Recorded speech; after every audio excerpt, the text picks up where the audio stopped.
Hello Virgo, thank you for joining me. This is my channel, Mending Tree Tarot. I will be doing a monthly reading for Virgo, a general reading for a month's time. So this is a timeless reading that will be good for a month's time frame from when you find it. All right, I'm going to start with some oracle cards to start and then tarot to follow. I'm using Wisdom of the Oracle by Colette Baron Reed, and then I'll be using the Osho Zen Tarot for the tarot. I have pre-shuffled. Please know that this is a general reading, so it may not resonate with you, or it may. If it does, please take what works for you. Ooh, we've got two cards to start. And leave the rest behind that does not. All right, to start, we have Imagine. Ooh, next off, we have Loyal Heart. I'm going to do one more oracle card straight away by the book. Excellent. All right, next we have our oracle cards, tarot cards. Here we go. Control. Ooh, quite a few here. The Lovers. Inner Voice. Totality. Participation. I'm going to get one more to finish this particular spread. Ooh, jumping right out there. And just to let you know, I, by choice, with this particular deck, only read the uprights. And that is a personal choice for myself. But, let's see. To start, give me one moment. I'm just going to kind of get a bigger picture here. Thank you, Spirit Guides, Guardian Angels. What does Virgo need to know?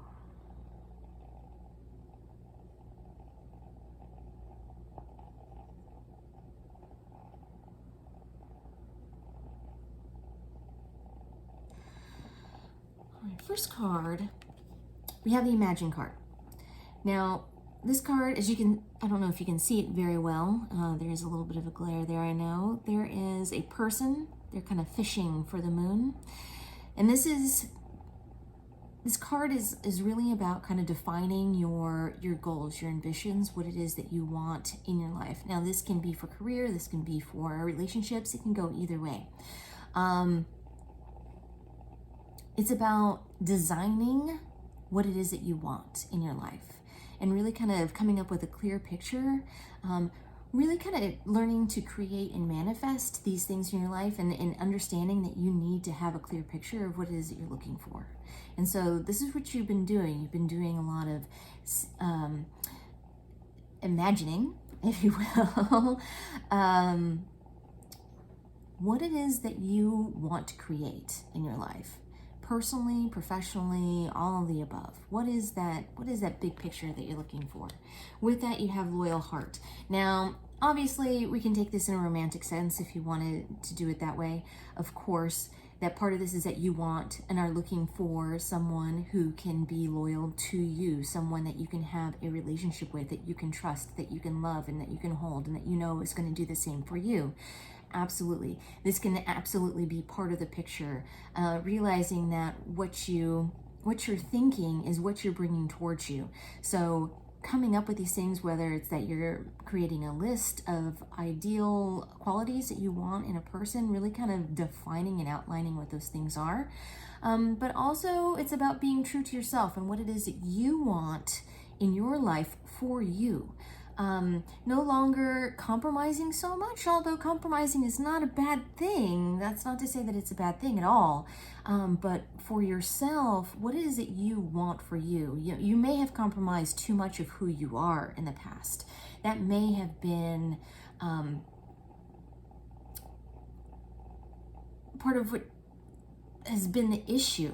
I'm not putting blame on you, Virgo, at all. That's not what I'm doing. But what I am saying is that sometimes we get into relationships and we don't always see all the things that a person is or what they have to offer, and sometimes we have a different picture in our mind.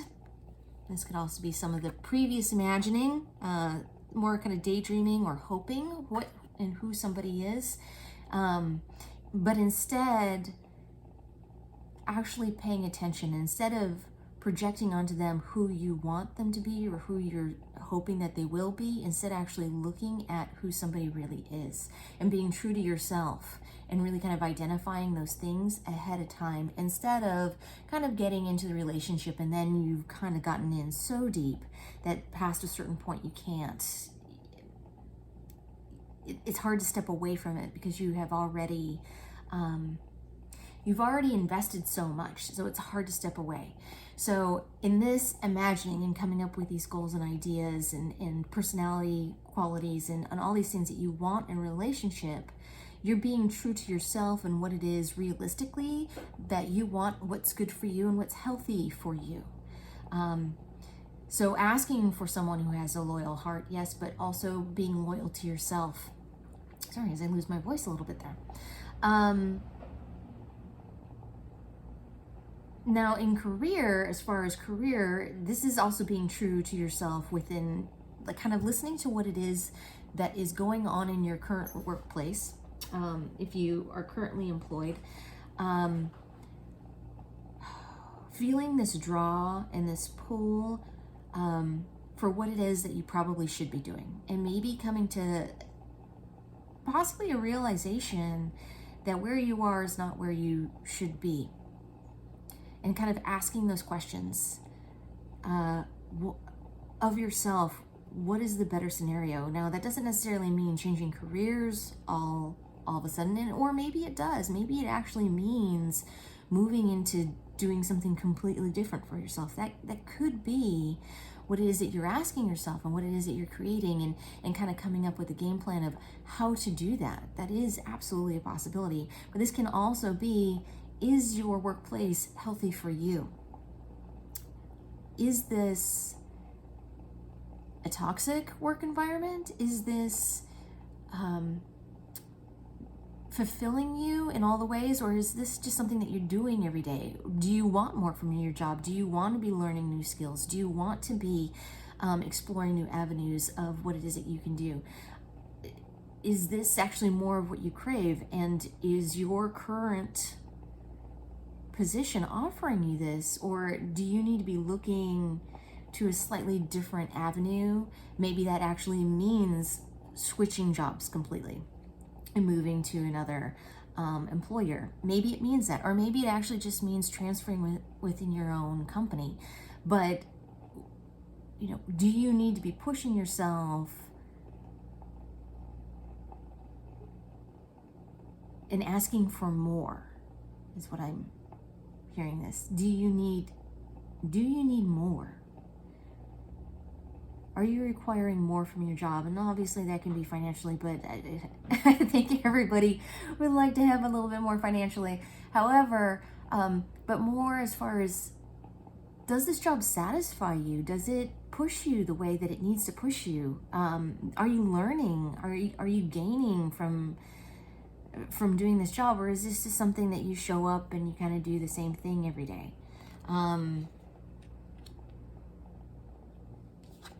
Which kind of goes along with by the book.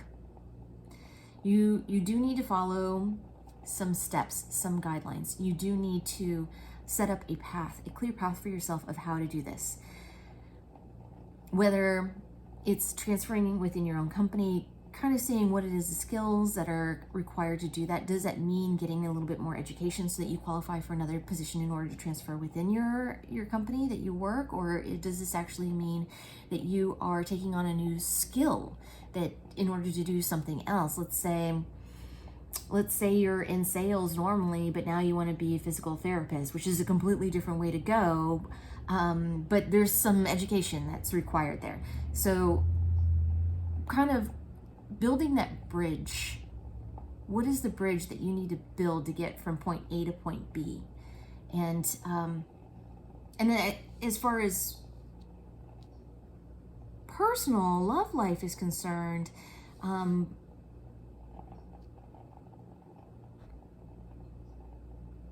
might say actually say that it's more of a questioning of, have you been doing this by the book? Meaning, are you looking in the most traditional sense? And is that the only way that you're looking for love? Are you being creative? Are you expecting it to come in its normal form? Or are you allowing yourself to just be completely receptive to from whatever avenues it can come from? Because we don't always plan where we meet someone. Oftentimes it finds us, we don't find it. So keeping that in mind, that maybe constantly doing things like being set up by friends or kind of forcing the issue is not necessarily going to get you what it is that you're looking for. Not to say that you should not try to explore. Please don't get me wrong. I'm not trying to say, don't go out on dates if people try to set you up, or, but know that, and just be aware of the fact that love can find you anywhere, wherever you are. At the grocery store, somebody moves in next door to you. Just, even if you're not really leaving your house at all, it can still find you, and know that, and be receptive to that. Right? That's for love, what I'm getting for that particular card. Now, moving on to the tarot. So control. This is the King of Swords in the traditional tarot. And this is a very demanding, powerful position to be in. And actually, in combined with everything else that you have here, ooh,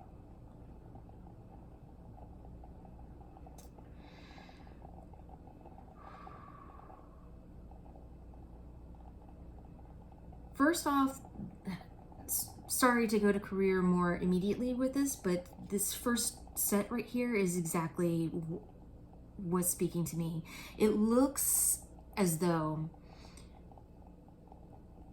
so this is the King of Swords, this is the Five of Wands.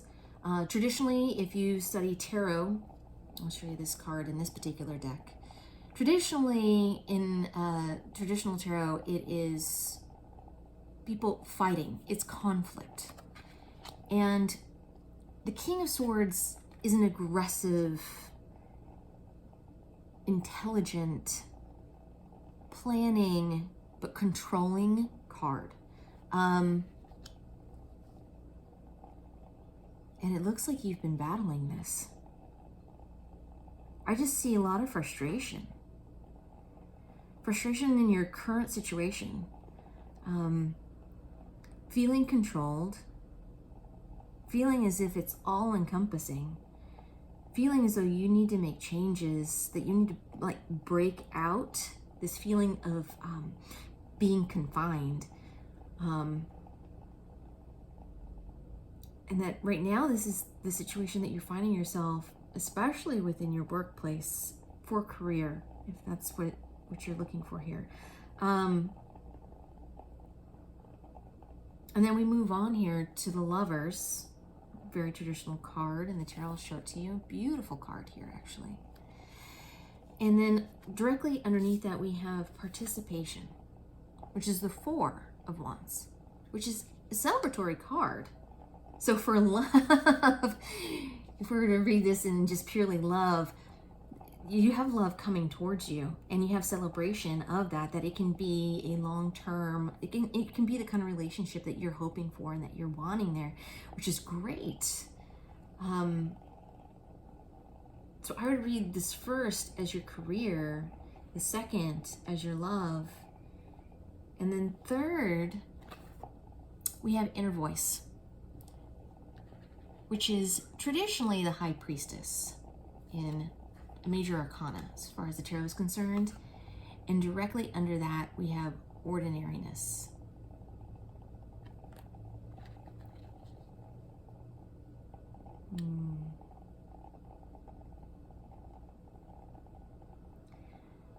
From these two cards, I'm picking up that you really need to kind of go within here. You need to listen to your intuition. And by doing that, I'm not saying sit there and meditate for hours on end. I mean, it's great if you want to do that. Absolutely, feel free. If you like meditating for hours on end, please, please do that. However, there is something about meditation that can be had in the day-to-day, in the ordinary steps that we take every day, in our routines, in our tasks, finding yourself to be in the present moment and to be receptive in that moment. So as you can see in this card, we have somebody walking through the fields, carrying, surrounded by nature. And it's kind of in these moments that you find yourself, that you kind of get these epiphanies about things. You get insight about what it is, or a feeling that changes within yourself. Kind of clearing out and listening to what's around you, and by doing that you're also listening within. And it seems as though to make forward movement here, to kind of get out of this space of feeling confined and like you don't know what to do or where to go, and just frustrated and wanting to be able, I mean, if you read this card in a career sense, the Lovers traditionally is the choice. You have a choice here. And with this, you get the participation. You need to go within in order to find these answers. These things are calling to you and telling you what it is that you need to do, the steps that you need to take, the places that you need to go. But more importantly, I think above anything else, is just to be receptive, to find those quiet moments, to take those times throughout the day when you wake up and you have your first cup of coffee or cup of tea, to have those quiet times to kind of just listen within, to get the tone of you, of being in that moment. And through these steps, you're going to make forward progress, and you're going to make movement to the dream that you want. It just is about creating that bridge. All right, finally, I'm going to pull an oracle card from Doreen Virtue's Archangel Michael. I love these cards. They're amazing for advice. So this is going to be asking for advice. You can be about the reading, about what this is here, or if there's a particular situation that you would like some more clarity on maybe what you could do in order to make some forward movement there. So Archangel Michael, we're looking for one card for advice for Virgo. One card for advice for Virgo. Ooh. Well, look at that. You're on the right path. Perfect. This one I'm going to read from the book, just so that you have a clearer picture of what it means. You've drawn this card as validation that your thoughts and actions are in the right direction toward achieving your life's purpose and inner peace. You've been carefully listening to your guidance from within, and the angels applaud you for following it faithfully. Although you may not clearly see what's up ahead, the angels want you to know that they're guiding and protecting you every step of the way. Keep up the good work. It's a good time to begin a new project, start a business, pick up a book, or make a positive lifestyle change. Listen to your inner guidance. Even if others don't understand, trust you'll be financially supported as you move forward with your plans. And the prayer for this card is, Archangel Michael, I call upon you now. Thank you for giving me loud and clear advice that I easily understand. Thank you for motivating me and filling me with the courage and confidence to make healthful life changes. I don't think there could have been a more perfect card for this particular reading. So Virgos, I thank you so very much. I'm so grateful for all of you who have joined us here for this reading. I thank you for your support. If you like what I do here, I encourage you to please like and subscribe. And if you feel so inclined to leave a tip or to donate, I have a link down below, which is certainly not expected, but absolutely appreciated. And I thank you so, so very much. We'll see you next time, Virgo. Thank you.